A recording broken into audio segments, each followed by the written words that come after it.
International politics पे बात करना है गाइस, इंटरनेशनल पॉलिटिक्स पे। Yes yes yes, some of you are saying yes, some of you thinking वही तो बुलाने आए थे यहाँ पे।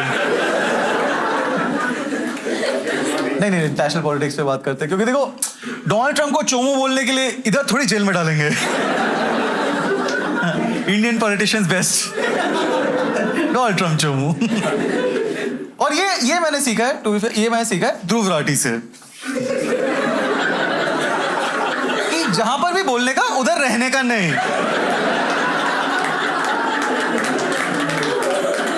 इंडिया में बोलने का मस्त बाहर गांव में रहो, गोरी बीवी, सेमी गोरा बच्चा, बड़ी ऐसे सांस लेते हुए दोस्तों दिल्ली में AQI बहुत खराब है कर देने का।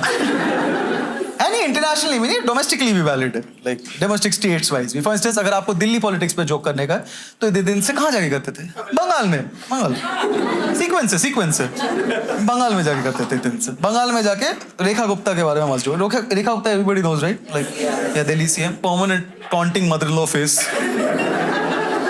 कोलकाता जाके उनके बारे में जोक्स करने का था। हाँ, कि इतने दिन से जो बोलना था कि रेखा गुप्ता को बनाया इसीलिए गया कि निर्मला सीतारमन हमें नॉर्मल लगे। एक और ट्राई करना। रेखा गुप्ता को लाई इसलिए गया कि जेंजी को भी तो पता चले राबड़ी देवी कैसे वाइब्स देती थी। बंगाल पॉलिटिक्स पे अगर जोक करने का था इतने दिन, तो फिर मुंबई में आके करते थे। मुंबई में मस्त आके ममता पे जोक्स मारने का। ममता के बारे में, ममता जी इलेक्शन इसलिए जीत जाती थी क्योंकि इलेक्शन से पहले वो हर बार बोलते अगर वोट नहीं दोगे हर दिन रेडियो पे आके पोएम सुनाऊंगी। सब पार्टी में ले भाई तू वो।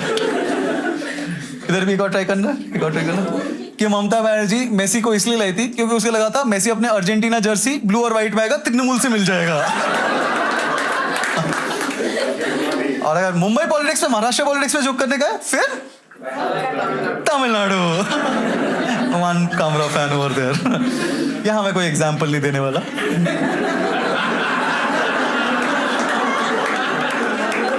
अभी मुंबई में ही रह रहा हूँ ना,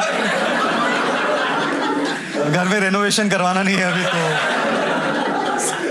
हम मैं तो वैसे हूँ भी टेनेंट। लैंडलॉर्ड की फट जाएगी, अरे हमारा घर क्यों तोड़ दिया बे? क्या बढ़िया टाइम नहीं है, लाइक यू कैन एक्चुअली, मैं अंबानी को ब्लैकमेल कर सकता हूँ कि मस्त अंटीला के बैकग्राउंड में जाके महाराष्ट्र पॉलिटिक्स में जोक कर दिया, उसको फोड़ देंगे।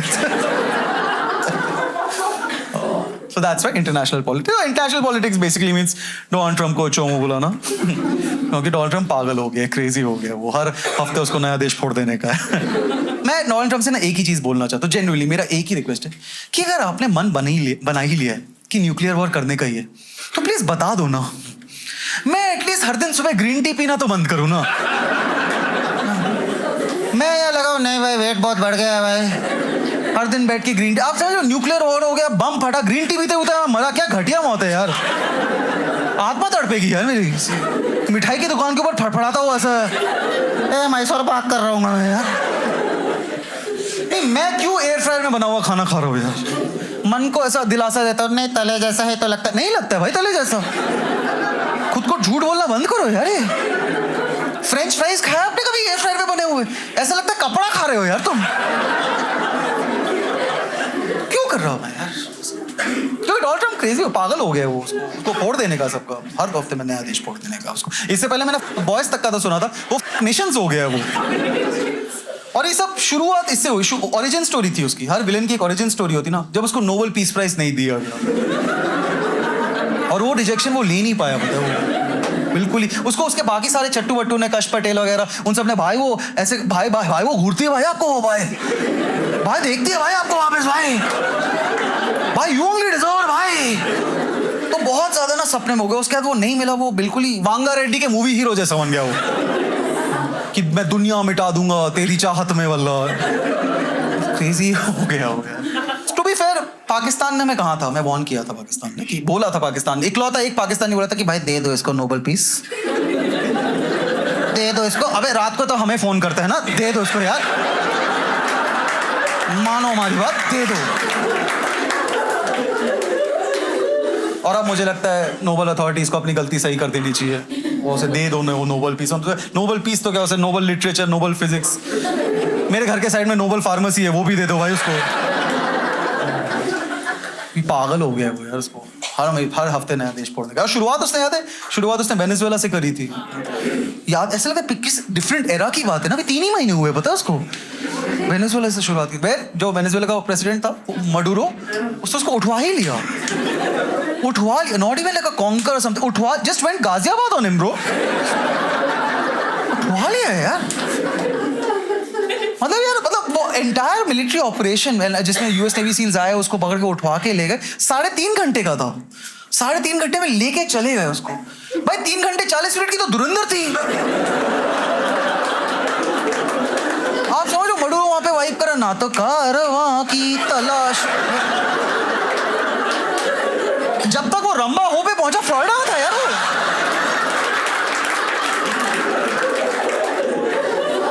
भाई लिया यार। भाई मारुति वालों ने डोनाल्ड ट्रंप को फोन कर दिया कि सर आप इस फील्ड में आ ही गए तो 6 मारुति वैन भेज दे क्या आपको हम। भाई लिया यार। And Indian media has no fucks to give, no fucks to give. Indian media no shit. Indian अगले दिन पंजाब केसरी में हेडलाइन आ रहा है, मडुरा का बना दिया भटूरा। CNN बात करी जियोपॉलिटिकल इम्पैक्ट, हम बात कर रहे हैं तल के रख दिया मडुरो को।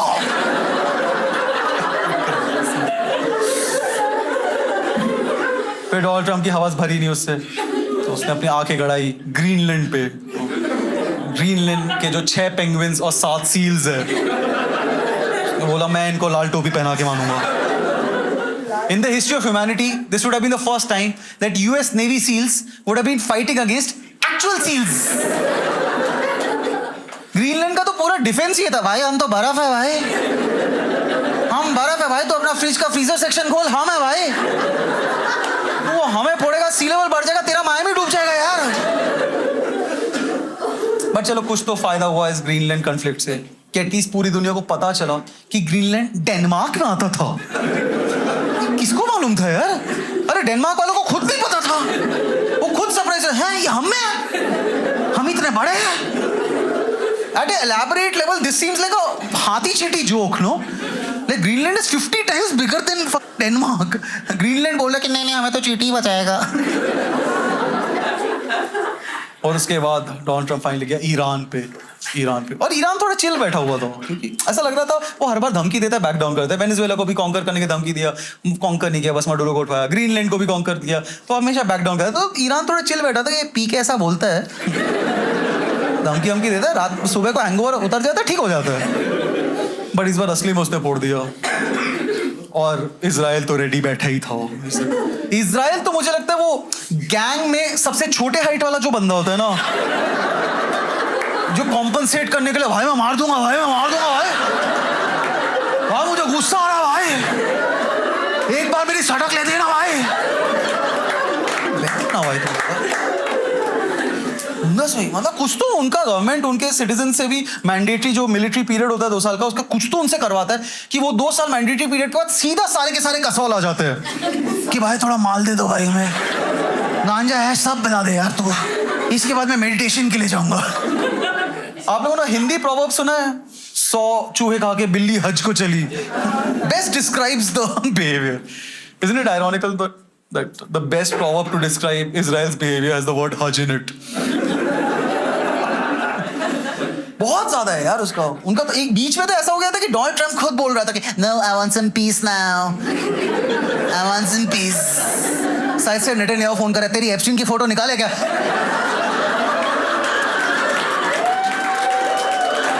I'll blow them to pieces, blow them to pieces। और ईरान ने भी सोचा कि हम इजराइल और यूएस से बदला लेंगे दुबई को फोड़ के। ये तो मेरी मम्मी करती थी पता है, कि अगर भाई दूर से बदमाशी करे मुझे दे बदल। मुझे क्यों मारा? तू पास में खड़ा था।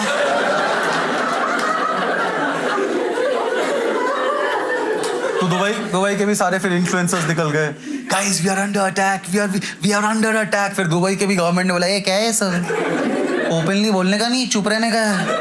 तो फिर सारे उनके इन्फ्लुएंसर्स फिर से रील बनाने लगे गए, guys we are feeling very protected, so safe.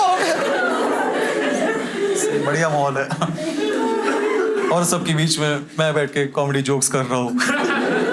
कभी कभी ऐसी वाली फीलिंग आती है, वो टाइटैनिक डूब रहा है और कोई वायलिन बजा रहे थे ना वो लोग, ऐसी वाली फीलिंग आती है।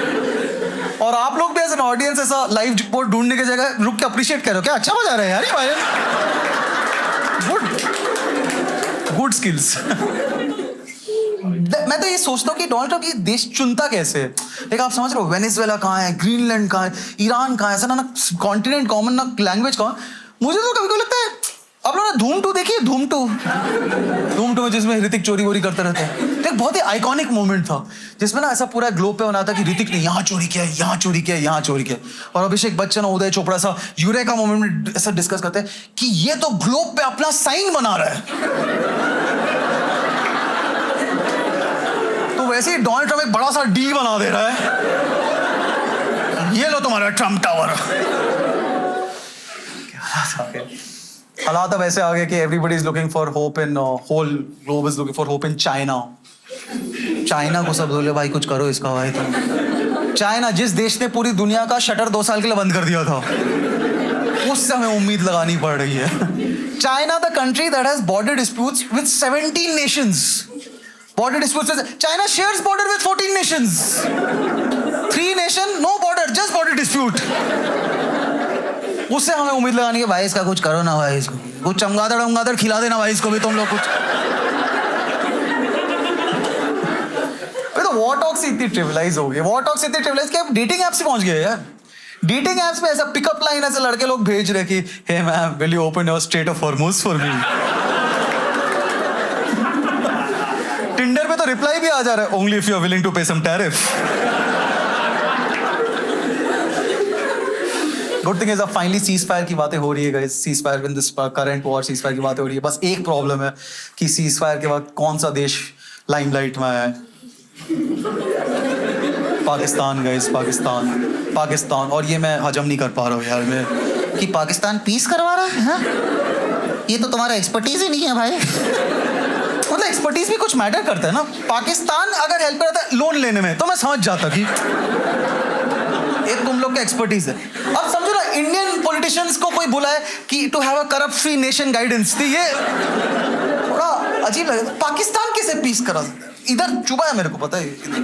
वो तो अपने आप को मैंने समझा लिया कि अरे ये हमजा करवा रहा है यार, ये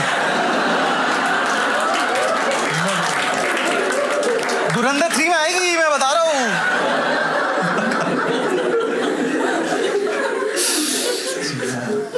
पर अभी ये वॉर का सीजफायर का था पूरा फाइनल भी नहीं हुआ। डोनाल्ड ट्रम्प ऑलरेडी बोलने लग गया कि वो क्यूबा को फोड़ेगा, क्यूबा से उसको दिक्कत। तो अब मुझे लगता है कुछ फाइनल सोल्यूशन चाहिए इस डोनाल्ड ट्रम्प का, कुछ तो फाइनल सोल्यूशन चाहिए। और मेरे को लगता है एक ही चीज उसका फाइनल सोल्यूशन कर सकती है। देखो, कोई भी प्रोडक्ट अगर लोकल मार्केट में बहुत अच्छा कर ले, बिल्कुल ही कॉन्कर कर ले, कॉम्पिटिशन को इरोड कर दे, तो उसका नेक्स्ट स्टेप क्या होता है? गो इंटरनेशनल। तो गाइस अब टाइम आ गया है कि बीजेपी अमेरिका खुल जाए। अब की बार पैसिफिक पार।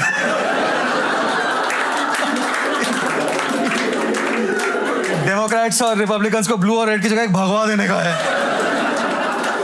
एक हमजा वहां पर भी भेजे हम। हाँ, H1B वीजा के साथ। हो सकता है अमित शाह करवा लेगा वो। अमित शाह जैसे लॉबिंग करके उनका 2 पार्टी का 3 पार्टी सिस्टम करवा देगा, बीजेपी घुसवा देगा। उनके कुछ लोग रेडी भी होंगे टर्न कोट करने के लिए। जैसे वो है ना उनका वाइस प्रेसिडेंट JD वैंस, हाँ, उसकी ऑलरेडी देसी बीवी है, तो उसका हम राघव चड्ढा कर सकते हैं यार। एक बार मुझे बस एक बार डोनाल्ड ट्रम्प के मुंह से लौड़ा है ना भाऊजी हम सुनना आ जाएगा यार।